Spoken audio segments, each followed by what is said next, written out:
grams of protein should you eat on a weight loss journey? Whether you're trying to maximize weight loss by boosting your metabolism or you're trying to optimize muscle growth. Well, that's what we're going to be talking about in today's video. Now, if you're trying to lose weight, the amount of protein you should take should be for your goal weight, not for your current weight. So welcome back to my channel and welcome if you are new. My name is Busola. I'm a medical doctor and a certified personal nutritionist. If you're yet to subscribe to my channel, hit the subscribe button below, notification bell, so you get notified every time when I post a new video. So how many grams of protein should you eat per day? A lot of research has been done about this, and we have concluded that 0.7 grams per pound of body weight is sufficient. It's good enough to help you maximize muscle growth. So if you're just starting your weight loss journey, or you've been trying to lose weight and you're currently in a weight loss plateau and you're wondering what is wrong, you probably thought that you're not eating enough protein. 0.7 grams per pound of your body weight is more than enough to help you lose weight and maintain muscle mass on a weight loss journey. So how do you calculate this? So if your weight is in kilograms, what you need to do is to multiply your weight by 2.2 to get your amount of weight in pounds. So for example, if you're weighing 73 kg, just multiply that by 2.2 and you have your weight in pounds, which would be 160 pounds. So how many grams of protein should you eat per day? For example, if your weight is 160 pounds. So that's 0.7 multiplied by 160 pounds, and that will give you 112 grams of protein per day. Easy peasy. What research I found is that this amount of protein is enough to boost your metabolism, to help you control your satiety, and to optimize muscle growth while trying to lose weight. Anything beyond this is just an overkill. You're not going to get additional benefit or anything beyond this. But a lot of us, we struggle with what's 0.7 grams per pound, and we just do 1 gram per pound body weight. So 1 gram per pound body weight will mean that you'd be eating 160 grams of protein per day. I mean, you could get some anabolic benefit from it, but it really would not be significant. And if you're already eating the amount of protein intake that you should get daily from food, then there's no point doing extra protein intake from amino acids. You're not going to get any additional benefit from that. Alternatively, you can calculate the amount of protein you should eat daily using your weight in kilograms. That just requires a range. So we recommend 1.6 to 2.2 grams of protein per your weight in kilograms. So let's stick with our example of 73 kg. So if you're trying to maybe just, maintain muscle mass, you're not trying to build muscle, lifting weight and doing all of this stuff, 1.6 grams per your weight in kg is more than enough. But if you're trying to build muscle, you're doing weight training, then you might want to lean towards 2.2 grams per your weight in kg, which would ultimately be 1 gram per pound of body weight. You see, it's pretty much the same thing because to convert kilograms to kg, we multiply by 2.2. If this is a lot of protein and you're wondering, am I going to get this amount of protein? I've got you covered, because I have a video on eating meal prep per week, where the amount of protein per day is about 100 grams per day, and I'll link the video in the description box below. But if you're wondering that this is a lot of protein or you cannot afford to eat this protein, then I recommend simply doing 1 gram per kilogram of your body weight. So if you're weighing 73 kg, then you should be eating at the barest minimum 73 grams of protein per day. How often should you eat this protein? Should you split your meals into 6 meals a day like a bodybuilder? You have to look at your own preference and the practicalities of it.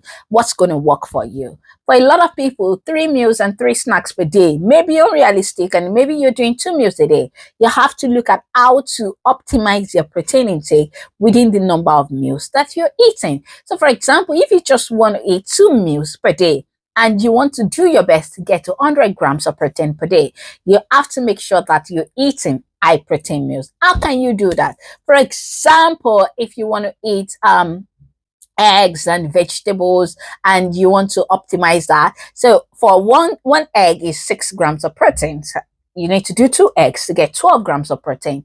1 cup of egg white will give you around 20 grams of protein.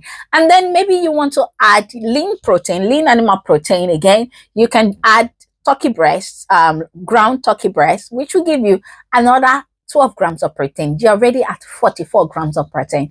If you want to eat a dessert from that and you had yogurt, per 100 grams of yogurt, you get around 3.5 to 4.5 grams of protein. And most yogurt come in 250 grams tub. So that will give you over 10 grams of protein. All of that together, minus the protein that is in your vegetables, your grains that you would be adding to your meals, you are already getting over 50 grams of protein from one single meal. Amazing, right? Yes, so it's really doable if you're just intentional about the amount of protein in your food. But this can take a lot of work. So what I encourage people to do is that if you're using the plate method, half of your plate is carbs, a quarter protein, and the remaining quarter healthy fat. So the quarter that is protein, if you're doing that with 3 meals a day, you're getting more than enough protein. Another rough estimate to go about it is to use your palm. So if you're eating protein that is the size of your palm, then you're getting more than enough protein if you're doing that 3 meals a day. One thing I also encourage people to do is to make protein their snacks rather than snacking on carbs or snacking on junk. Eat protein as your snack. Not only would you make you feel full, but you'll also be getting your protein intake. So what are the sources of protein and how can you have a rough estimate? If you really want to be precise and know the amount of protein in your food, then you need to be measuring your food, either using a scale, which will get you the best result. You need to measure your food or use measuring cup, something, or spoon. There are now spoons that has scales on them. So you can use that to know the amount of protein in your meals, because that way you can calculate it grams for gram. If you're not that particular and you just want a rough estimate just so that you can have a rough idea, then stay with me for a few more minutes. For your animal protein, lean beef, turkey, chicken, any type of beef, the average amount of protein per 100 grams of this animal protein is really 16 to 24 grams of protein. So if you're eating 100 grams, which is the size of a matchbox, the size of your palm, roughly would give you 100 grams of protein, you're getting 16 to 24 grams of protein from there. You can do your research, you can check it online, you can use your apps. I use my Fitness Pal. You can do it. So that's the rough amount of protein that you'll be getting from 100 grams of protein from animal protein. Your eggs, an average egg, will give you 6 grams of protein. What are the other sources of protein? We have not amazing sources of protein. And the highest one is almond. So for 100 grams of almonds, you're getting roughly 21 to 22 grams of protein per 100 grams of almond. So you also have your beans, lentils. These also have protein in them. And per 100 grams, depending on the type of beans, we have different types of beans on a spectrum. Depending on the type of beans, you would be getting, 15 to 20 grams of protein per 100 grams of those beans, which is why I encourage a lot of people that if you're eating beans, this is for my Niger people, okay? If you're eating beans is carbs, fiber, and protein. So pairing your beans with bread, rice, plantain is just eating carbs overload. Why don't we eat our beans the old school way by just adding prawns or crayfish into it? Not only would you boost your protein intake, you also had amazing flavor to your beans. So we've talked about lean animal protein, we've talked about nuts, we've talked about lentils and beans. We can also look at seafood. Seafood is also very high in protein. Actually, next after lean animal protein should be seafood, and per 100 grams you would also be getting roughly 16 to 22 grams of protein. Yogurt is also high in protein per 100 grams. So we have 3.5 to 4.5 grams of protein per 100 grams of yogurt. So that's just an amazing variety of foods that gives you a rough idea of the amount of protein that you should be eating per day. Now, if you're trying to lose weight, the amount of protein you should take should be for your goal weight, not for your current weight. So I don't want you to overthink eating enough protein on a weight loss journey, or whether you're starting your muscle building journey from the scratch, because it's so easy to get it done if you don't overthink food, like I have shared in the example I just gave. So you just need to be intentional about it. do 1 gram per kilogram of your body weight to start, and then you increase from there to 0.7 grams per pound of your body weight.